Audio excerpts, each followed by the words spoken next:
Hello and welcome to the Thursday's episode of Political Voice. I am Sumto Ajama. A lot is happening in the political space in Nigeria, but we'll be focusing on two significant topics across the polity. However, we'll start with Babachir Lawal warning President Tinubu not to arrest Peter Obi, claiming it will backfire. And then, of course, there's Tinubu is being superficial. His presidency is failing Nigerians. This is coming from Afenifere. But before we get right into the stories, let's take a global overview of happenings around the world. In Africa, President Nana Akufo-Addo has sworn in 16 new justices to the Courts of Appeal, addressing the challenges of an overburdened court system in Ghana. The swearing-in ceremony held at the Jubilee House saw the president administer 3 oaths: the oath of office, oath of secrecy, and judicial oaths to the appointees, comprising 12 men and 4 women. The newly appointed justices include Charles Gemfi Danka Gifty Dokian Kofi Akora, Richard Mark Goyapa, Kwasi Bokye, Alexander Osei Tutu, among others. President Akufo-Addo emphasized the importance of these appointments in strengthening the judiciary's capacity to deliver timely justice across the nation. He highlighted the establishment of permanent panels of the Court of Appeal in 5 locations to expedite appeals from various regions. The event was attended by family and friends of the justices, as well as leaders from the bench and the bar president and the bar, President Akufo-Addo also noted the retirement of the 4 appeal court justices due to statutory retirement age, with another due for retirement later in the year. Israeli Prime Minister Benjamin Netanyahu received a standing ovation from the U.S. lawmakers despite war crimes in Gaza when he came to address a joint session of the U.S. Congress, seeking to garner support for his deadly war on Gaza. Netanyahu addressed the U.S. lawmakers, sometimes misleading them and sometimes outrightly lying about Israel's war on Gaza, where almost 40,000 people have been killed since October 7th. People on social media criticized the U.S. lawmakers and attendees of his speech, while Israel's attack on civilians in Gaza continued. Approximately half of House and Senate Democrats skipped Netanyahu's address to a joint session of Congress. In Nigeria, President Bola Tinubu has signed into law bills to accelerate development across geopolitical zones in the country. The 2 bills assented to by the president are the Northwest Development Commission Establishment Bill 2024 and the Southeast Development Commission Establishment Bill 2023.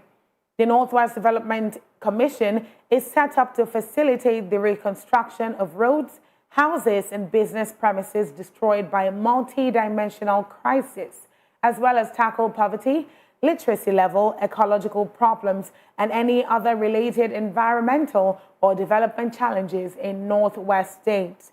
In addition, the Southeast Development Commission is established to ensure the reconstruction and rehabilitation of roads, houses, and other infrastructural damages suffered by the zone, as well as tackle ecological problems and other related environmental or developmental challenges in Southeast states.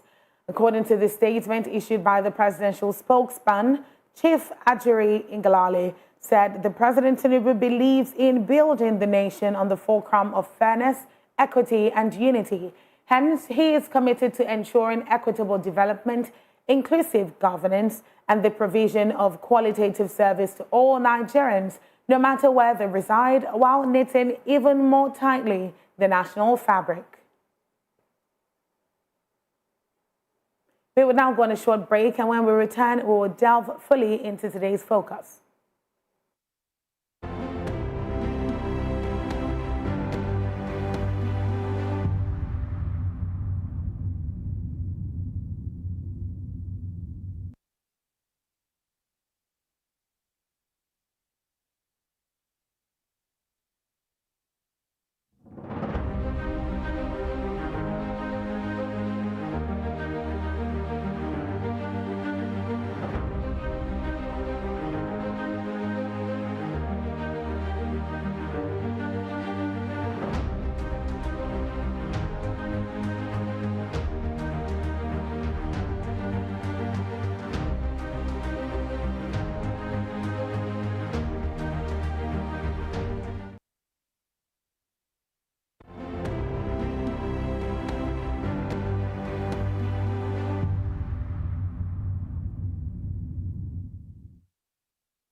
Welcome back to Political Voice. We have virtual guests joining us this evening. Mr. Mohammed Abdullahi, Public Affairs Analyst. Good evening. Thank you for joining us. Yeah, good evening. It's nice to be here always. Of course. And then, of course, joining us later on is Mr. Jide Ojo, Development Consultant, author, and political analyst. But, of course, we will dive right into conversation. On August 1st to 10th, citizens across the nation will gather to participate in a series of protests aiming to draw attention to pressing political and social issues. These demonstrations, spanning multiple cities, reflect widespread public discontent and a demand for significant change. The protests embody a collective yearning for a more equitable and just society where the voices of the people are heard and their needs addressed, with the key issues being government transparency, stifling policies, economic hardship, and inflation, among others. This planned protest has stirred up reactions from citizens, critics, and even netizens. Some critics argue that these protests could lead to instability and disrupt economic activities, while others claim that they are necessary to hold the government accountable. Critics from the government have labeled the protests as unpatriotic and an attempt to undermine the country's progress. The government has also alleged through Bio on Onuga presidential aid that some individuals and the opposition, like 2023 presidential candidate Peter Obi, is behind the protest, which has drawn attention and, of course, many reactions, one of which we'll be discussing this evening. Also, former secretary to the government of the Federation, Babachir Lawal, warned the President Bola Tinubu-led government against arresting the former presidential candidate of the Labour Party in the person of Peter Obi over the planned nationwide protest, saying that arresting him would have severe consequences for the federal government. He also warned the government not to use force against the protesters, saying that it could spark chaos. Now, like that's not enough, the Labour Party governorship candidate in Lagos State 2023, Gbadebo Rhodes Viva, has accused the APC and the president's government, of attempting to use the Oro Festival in Lagos to stop the planned protest against hardship in the state. Now, according to him, using the ancient Oro Festival to threaten the End Bad Governance in Nigeria protesters in Lagos is an insult to Yoruba traditional institution. He said this on his X account today, expressing concerns about the festival's scheduling, which coincides with the planned protest set to take place from August 1st to August 15th. Now, this subject is very much a hot topic as we speak, because truth be told, the nation is in such a state that people are at the brink of just expression, and they need to express themselves. And by way of expression is where this protest has come in. And the planned protest is one that a lot of people are kicking against directly or indirectly, security agencies as well. But let's talk about Bio Ononiga's statement, which was on social media, carried by broadcast, print publications. So it was pretty public when he accused the former presidential candidate Peter Obi as the mastermind of being the mastermind of the protest and calling for his arrest. So all of that is undeniable, again, because it was very public. Now, the former secretary to the government of the Federation, Babachir Lawal, has reacted, saying that Peter Obi's arrest would have severe consequences for the federal government. Now, that could mean an array of different things, starting from the protesters, starting from how people would react, starting from the amount of support that he has garnered over the past year, and the fact that he is very much at the forefront when it comes to speaking for the downtrodden, particularly the masses in Nigeria. Now, my immediate question to you now, Mr. Mohammed Abdullahi, would be, do you think that there is actually a plan in the works to arrest Peter Obi? What do you make of what Babachir Lawal said? And when you also filter in what Peter Obi Media Outreach has said, that the presidency is just using this planned protest to arrest Peter Obi, I want you to put all these things together and tell me if you actually think that there is a plan in the works to arrest the former presidential candidate. Yeah, now that's a very dicey question. Very, very, and Our country is a very funny place. Before I answer your question directly, I just wanted to make things clear, even though I'm not a lawyer. But we all know that protest is part of the fundamentals of democracy, actually. It's actually even enshrined in our constitution that, Nigerians have the right to protest. You understand? But mind you, peaceful protest, peaceful assemblage of people, an association of people. You understand? So that is what is key. What again is also key is that it is also the prerogative, I mean, the duty of government to ensure that, to ensure that there is security of even protesters, people who are trying to share their concerns, of maybe what is happening across the country. Yes, precisely. So it's very important.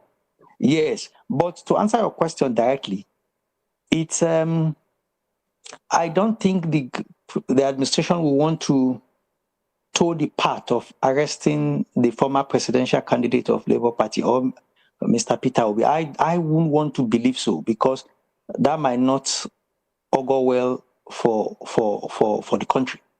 Because it means the administration is totally calling for anarchy. I'm sure Peter Obi's followers will now have, a just cause to cause chaos or what have you.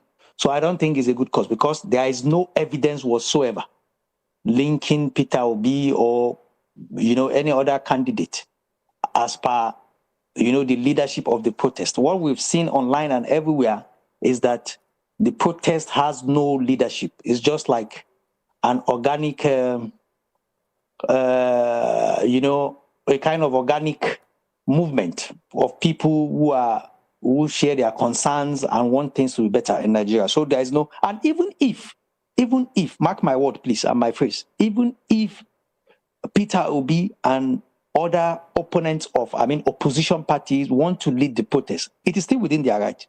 Mind you, in 2012, former President Buhari, even this current President Tinubu, and so many other leaders who later became governors under APC or even PDP were part of a protest against the former President Jonathan. And nobody arrested them or held them liable for anything. What I think the government should preach, and I've seen in some quarters in the media, even the president has, according to some publications, has mentioned that yes, they are not actually denying people the fact that they can protest, but it should be peaceful. Even in Lagos, I've seen Lagos government issue such statement, even though I know we'll come back to the issue of Oro later perhaps. But what I think I will advise, and the government should be doing at the moment, because it seems very many young people have made up their mind to protest. What I think government should do, solution now, is keep churning out good policies and implement things that will pacify people. Secondly, to make sure the protests go on peacefully. Make sure the security agencies are there to monitor all proceedings. The processions, sorry. Of course. That is very, very important.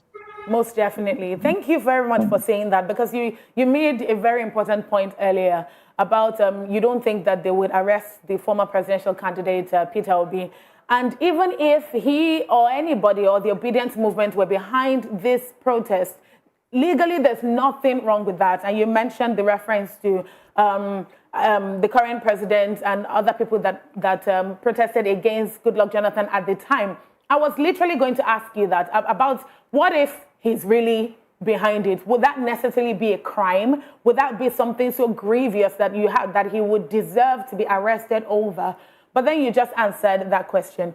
Now, with reference to the oral subject, we'll come to that in just a moment. But I want to ask you this. It seems, and critics and analysts are talking about this, both online and offline, as regards the fact that this particular planned protest, and I put planned because this is not something that's going to spring forth from above. This is something that has taken, this is something that is that the government is aware of. They have been pre-told, if you please, if you want to use that. So why is it that this protest seems to scare the government? Now, I understand the context or the concept of or it being hijacked? Because again, if you make reference to NSAS, there was the hijacking of the protest by hoodlums or political thugs, if you please, because that's also another speculation out there. But the other side of it is whether, or is this government, this is another question, is it the fear that it will be hijacked and then violence would ensue, or the fear that the public, the citizenry is publicly, nationally and internationally, because the international audience will see this, indicting the government and publicly saying we do not like everything that has happened since you came into power, we do not agree with your economic policies, and they're making this public sentiment, well, public. Is this why the government seems to be so scared about this protest? I want your thoughts on that.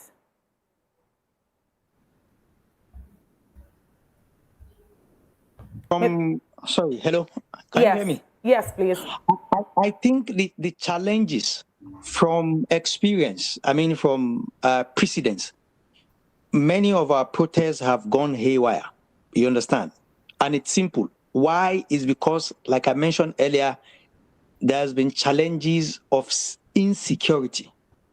And whether we want to tell ourselves the truth or not, the security personnel that we have in Nigeria compared to the population is underwhelming. You understand?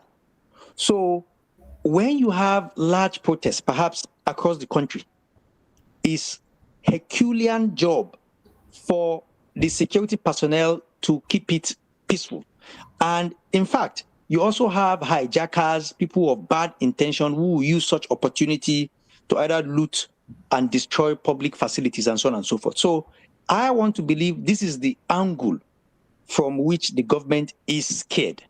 Yes, because even if you have 5 million or 10 million people, say for instance, out of the 200 million Nigerians, if you have 10 million people across Nigerian street, across Nigerian street today, is a big problem for the government, very big one. And how do we ensure that we don't have infiltrators who have bad intentions, like I mentioned earlier, wanting to cash on the opportunity to unleash mayhem on law-abiding citizens, or even destroy and steal, properties belonging to others, law-abiding citizens. So these are some of the areas I want to believe in particular that the government is scared. That is why the government keeps happening and keeps perhaps appealing to Nigerians to shelve the idea of the protest.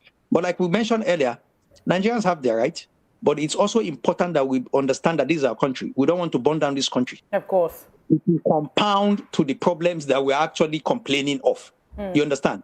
So we need to ensure, all of us need to ensure, whether you are going out for the protest or you are part of the plan or you are not, what we must ensure that we must sue for peace. It is very, very important. Most definitely. And I'm going to take a cue from that and literally just say to people that if you do indeed want to go for the protest, if you want to attend the protest, you want to make sure that you're present. And if it does hold, because again, that's still being very much contested at the moment, but if it does hold, please ensure that you maintain peace during the protest. I'll stop there because there's more conversation to be had. You're very welcome, Mr. Jide Ojo. Thank you for joining us this evening. It's my pleasure, Somto. Absolutely. Now let's talk about this protest, because again, that's one of the biggest subjects of conversation as we speak. There is an accusation, for lack of a better term, and this one is coming from a 2023 Lagos governorship candidate from the Labour Party, Gbadebo Rhodes Viva, who is accusing the All Progressives Congress APC and the government of attempting to use the Oro Festival in Lagos to stop the planned protest against hardship in the state. He is saying that he thinks it's insulting to the Yoruba tradition, and he thinks that this should not be something that the government would stoop so low, paraphrasing now, to do. Now, my question to you now, Mr. Jide Ojo, is do you think that this is something that the government is planning to do? Do you think the government wants to use this traditional Oro Festival as a tool or an excuse against the protest? Because this is the popular view right now, that it cannot be a coincidence that the Oro Festival is happening between August 1st and August 15th, and the planned protest is slated for August 1st to August 10th. The Oro Festival is even lasting longer than the protest. So the popular view is it cannot be a coincidence. Do you think the government is in on this and they're using it as a tool or as an excuse against the protest? I want your thoughts on that, please. Well, everybody who has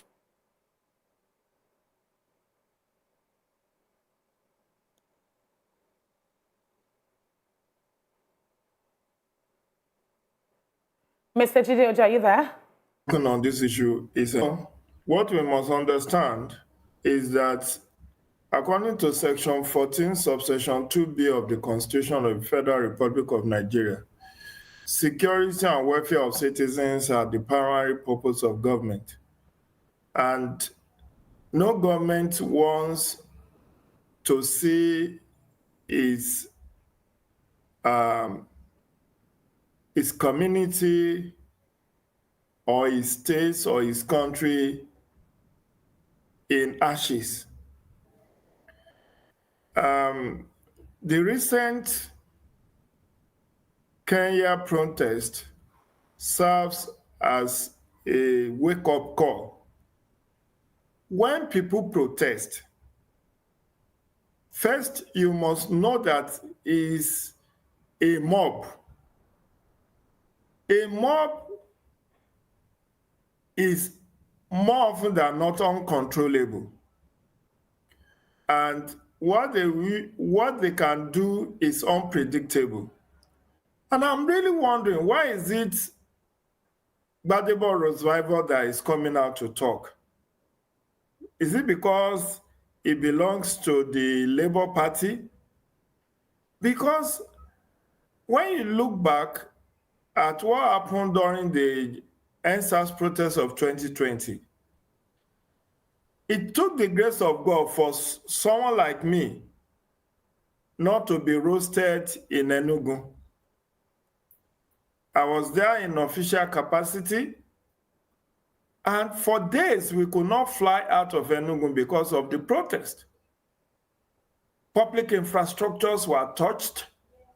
Most importantly, the financial institutions, banks, ATM machines were all looted. We were stranded. We could not come to Abuja by road, and neither could we fly out. Even the hotel that we were, just meters outside of the hotel, was a mammoth crowd. And what are they trying to do? To come into the hotel, to loot the hotel. There are so many people in Abuja here who were victims of 2020 NSAS.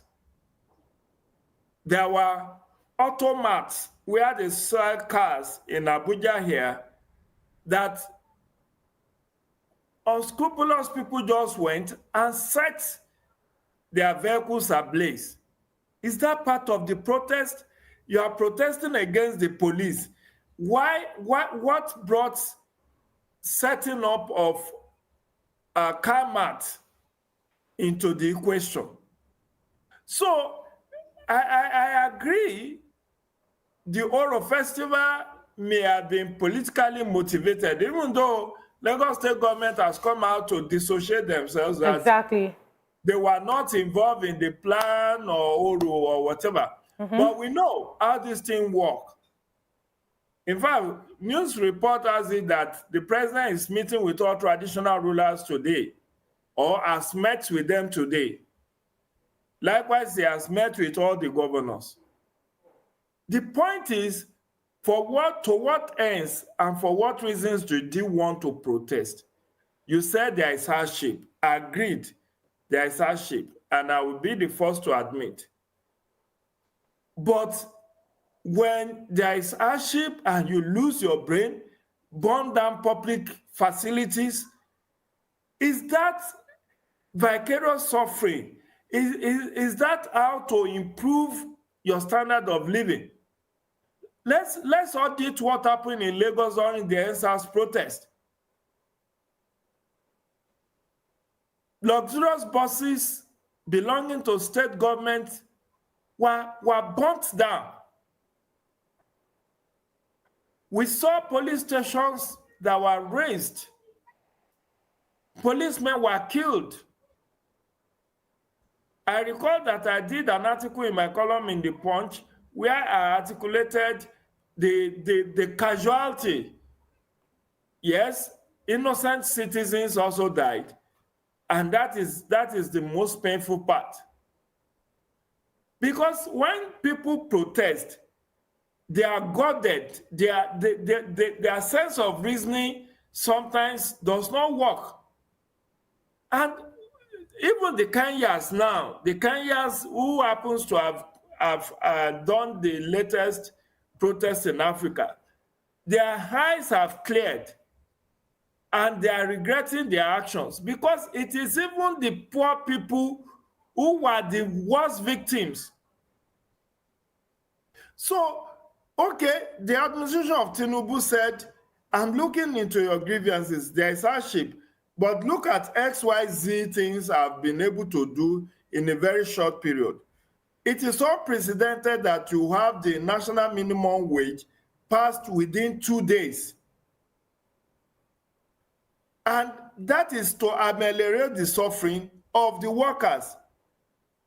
We saw the rollout of palliatives. I recall that 2 weeks ago or 3 weeks ago, I wrote in my column in The Punch about the 1 trillion naira economic relief packages of Tinubu administration.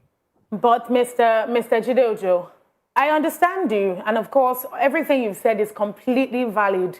But when you talk about the subject of violence and what you personally experienced when you were on the field during the End SARS protest, a good amount of it would be debated that goes not to the people who were actually protesting, but to the people who hijacked the protest, who people are calling political thugs, because the speculation is that these people were sponsored by politicians to make the protest violent and portray the perception that it's the protesters, the End SARS protesters, were the ones who raised down buses and did all of that and looted ATMs and did all these things that were negative, if you please. So there's that aspect of violence, which of course is very valid, and it's significant that the government cares about that. But it also goes back to what Mr. Mohammed Abdullahi said about ensuring that security officials and security enforcement agencies are on ground, providing security for the protesters and ensuring that nobody goes out of line when things like that are happening. What is your take on that? Somto, have you ever participated in any protest, even on campus? Have you ever? I have, and I know how mob works. Of course. So you're saying the security people may not be able to control that? I heard Mohammed saying that. What is the strength of Nigerian police? We have less than 500,000 Nigerian police. And you have a population of estimated 200, let's even say 200 million. Let's put it out, do the matching. How do you want to control? If the protesters, we have had protests in Abuja where protesters gathered at Unity Fountain, opposite the Millennium Park, and they were protected by the police. That one is easy to secure people there because they are stationary, they are in one place. But situations where people want to engage in march, they want to walk the street, you may not be able to contain. Yes, I listen to the narrative. Government sponsors some hoodlums to go and counter the NSAS protester. That is true. That may be true, but nobody has empirically said this is actually the situation. I've given you instances. Of course, of course. If truly government-sponsored people to go and counter the NSAS protesters, they will not go and burn down private businesses. Those hoodlums would have gone to where the protesters, the NSAS protesters are, and attack them. Not that they will take laws into their hands and raise private businesses. Well, technically, Mr. Jideojo, and I'm putting it to you. When protest starts, usually on the first, second day, people are well behaved. The police may be able to coordinate. But don't forget, there is no art to find the mind's construction in the face. Even in situations where you see somebody's business on fire, maybe there is a spark and a building is on fire, where you will expect people to sympathize and help to salvage the property of the person whose business is on fire. The same place, you will see people looting the property of somebody whose business is being raised. This is our country. Of course. People will tell you, am I the one that burned it? We have seen all this xenophobic attack that took place in South Africa. Go and check the footage.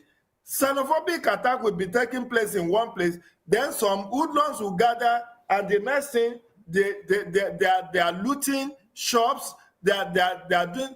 In Lagos alone, no fewer than 3 ShopRites supermarkets were raised during the NSAS protest. What has that got to do with NSAS?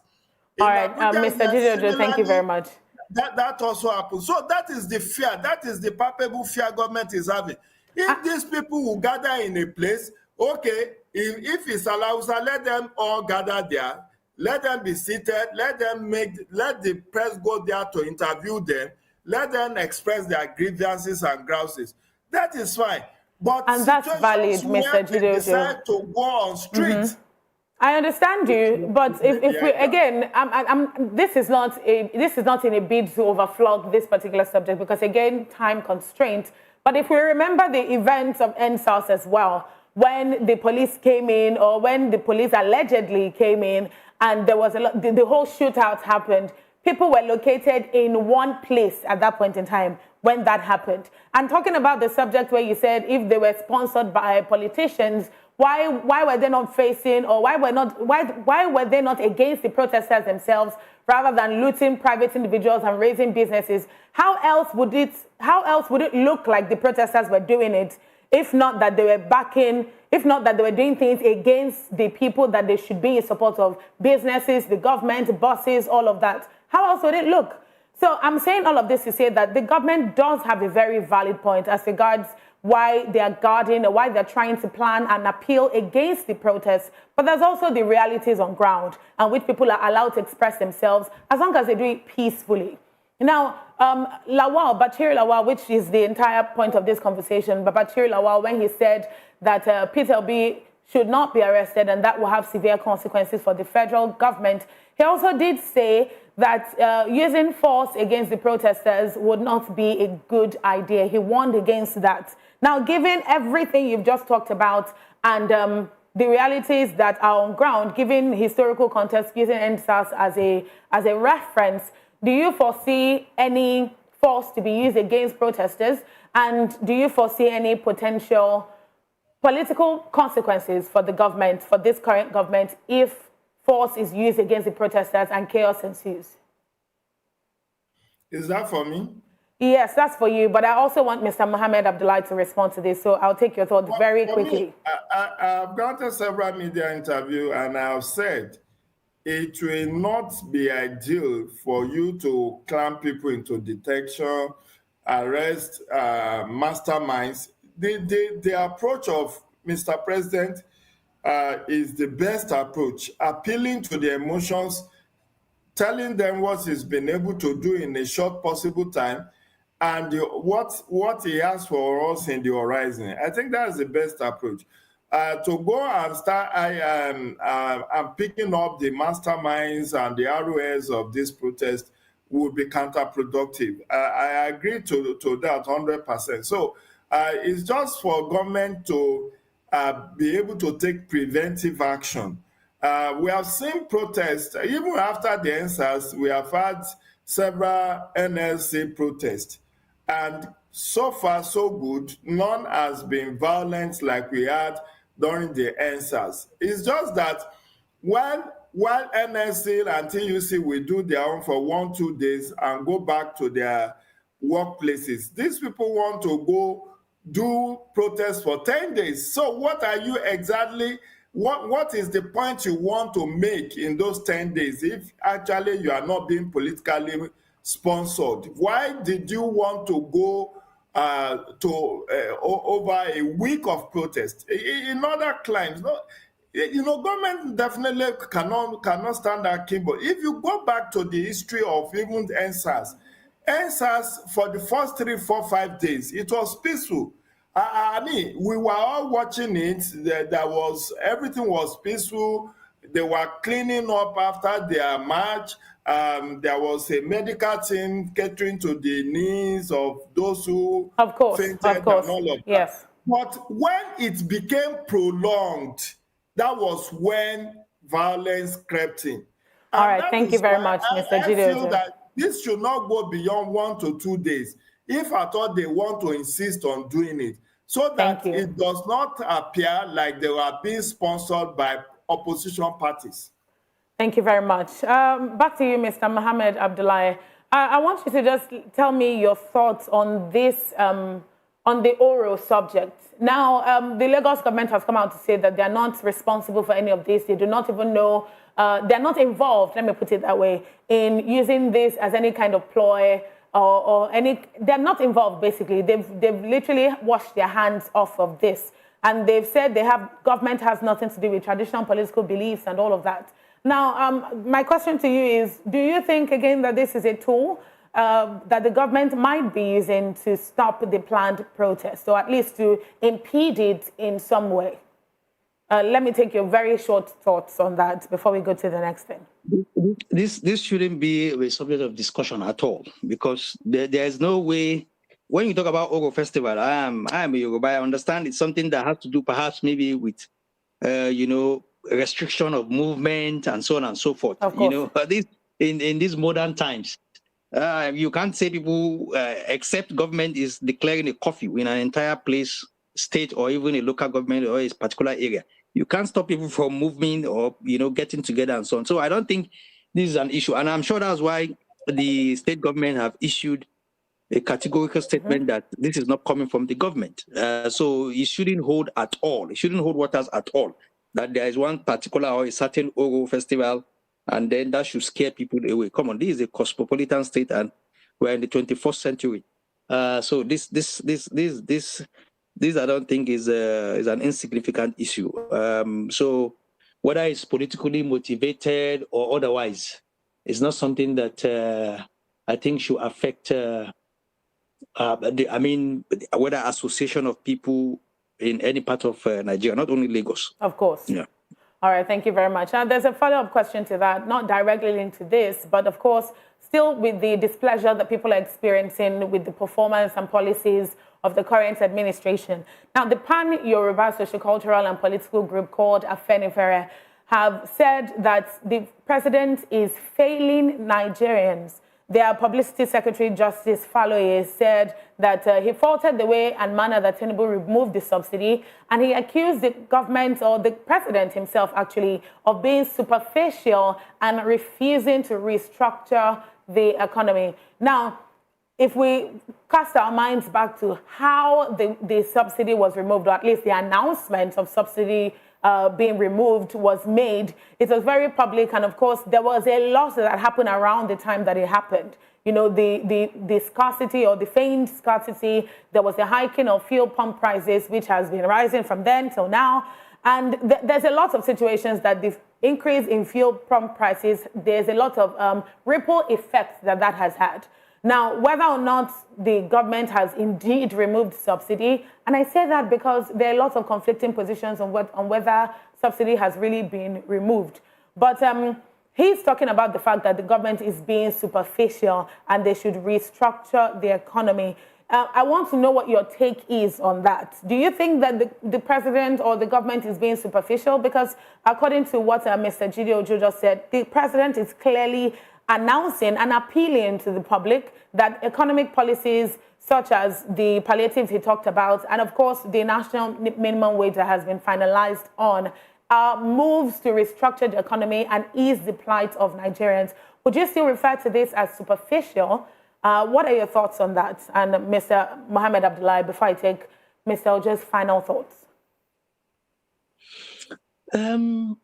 Clearly, there's nothing really superficial about whether passing minimum wage, whether it's on record time, and some of the things that government is trying to do at the moment. For instance, we also know that just a few days ago, the government tried to distribute about 20 trucks of rice each to each of the 36 states and the Federal Capital Territory. And again, another thing that people are not talking about enough is the local government autonomy. In fact, I understand that a lot of our challenges, because for a very long time, we say we practice federalism, 3 tiers of government, but it's actually 2 that has been functional for a very long time. Oh, of course. So that's a whole different subject of conversation, actually. Yeah, but with this autonomy at the moment, it gives more freedom for that tier of government that is closest to the people to carry out significant projects that will affect the lives of people at the downtrodden. And in fact, if they do that well, seriously, even issues of security will reduce to the barest minimum. That is my opinion anyway. Because, all of these things that we have, right from family system that has been destroyed, is perhaps contributing to the lack of unemployment, contributing to so many things, that this local government autonomy, if really well handled, might drastically reduce. But I don't think all these things is superficial. But again, I will also, and again, before I forget, lest I forget, other things like, the new Northwest Development Commission, Southeast Development Commission also. Remember, we have state, we have local government autonomy now. We have ministers. Now we are still creating development commission for regions, just to make sure that we have more resources to take care of the needs of people, within this region. So this is also commendable. You understand? I wouldn't call all this artificial or superficial, like you mentioned. But what I think is the grouse of people is the fact that, yes, these things are coming up at this moment, but the basic things of life are quite expensive beyond the reach of the downtrodden and average Nigerians. And what are the basic things? Food, for instance. Of course, of course. I think beyond palliative, seriously, the government needs to do more beyond palliatives. Beyond, and also beyond opening the borders for us to import tax-free for the next 6 months, like the government mentioned. We have to do more. We have to go Thank you very much. Go more into agriculture, in order to make a food surplus for Nigerians. This is very important. Thank you so much, Mr. Mohammed Abdullahi. I'll take that as your final thoughts and revert to Mr. Jide Ojo for final thoughts on this one as well. Do you think the government is being superficial? Do you think there should be more? There should be more that the government should do, particularly to make the basic needs of people be more accessible? Well, just like my colleague on the panel has said, I think Afenifere is being political in this context, and they are socio-cultural group. I don't think they should delve into all this.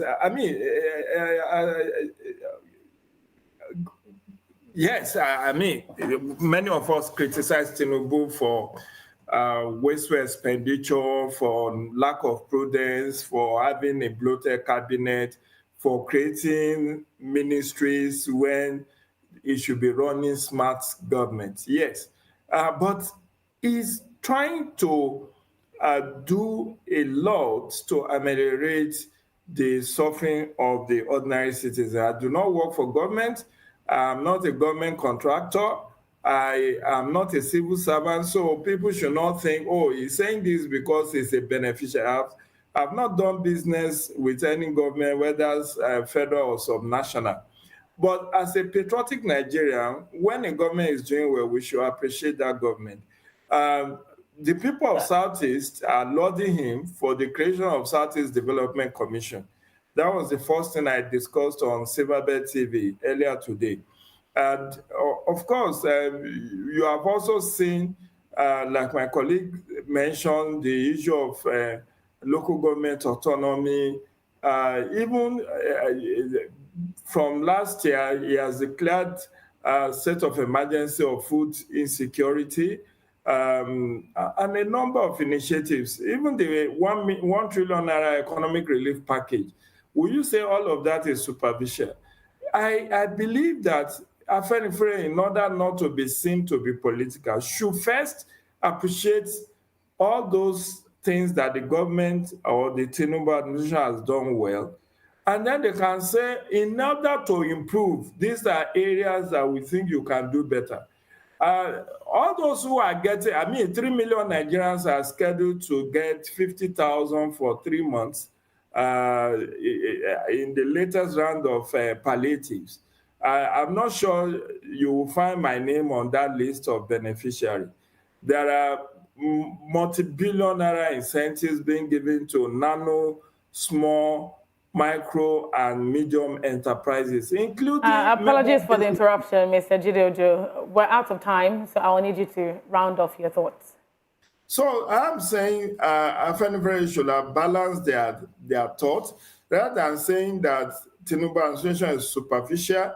They should even be calling on the subnationals to pull their own weight the way the federal government is pulling its own weight. If not for the sagacity of the Mr. President, by now we will have even been, perhaps we will be witnessing the labor unrest, because Nigerian labor unions were gearing up to go on strike as a result of non-conclusion of talks on the national minimum wage. But you can see that he has pulled the rug out of their feet. So from next month or thereabout, or maybe before the end of the month, you may see federal civil servants smiling home with additional pay. And that brings smiles to their families, and I'm not going to be beneficiary of that. So thank you very much, Mr. Jideojo. Well, let's appreciate them. Then we can point them in the direction of areas they can improve, so that it doesn't seem like one is being sponsored against the government. Thank you very much, Mr. Jideojo. As much as the concern could be that takes from social-cultural organizations like Afenifere, or takes from just individuals of influence of any kind, could seem like they're being sponsored by the government, we actually cannot deny the realities that people are experiencing today. Now, the concept or the construct of the fact that President Tinubu is working behind the scenes and making things like palliatives, economic policies happen, these are true as well. But on a day-to-day basis, Nigerians are still suffering. Regardless of how long it will take for these economic policies to take hold and be a reality in our daily lives, people are yet to see how, people are yet to experience relief from the suffering that they're going through. So whether or not this protest holds, the hardship is still very much in existence. And the popular hope is that the government does more to make this relief more visible for the average Nigerian. And that is all we can take today on Political Voice. Thank you very much, Mr. Mohammed Abdullahi, for joining us. Thank you very much. My pleasure. Yeah. And thank you very much, Mr. Jideojo, as well. It's my pleasure. Have a great evening. Thank you very much for watching, and do not forget to follow us across all our social media platforms at VOP TV Live. Political Voice will make a return tomorrow. I am Subto Ajamba. Good evening.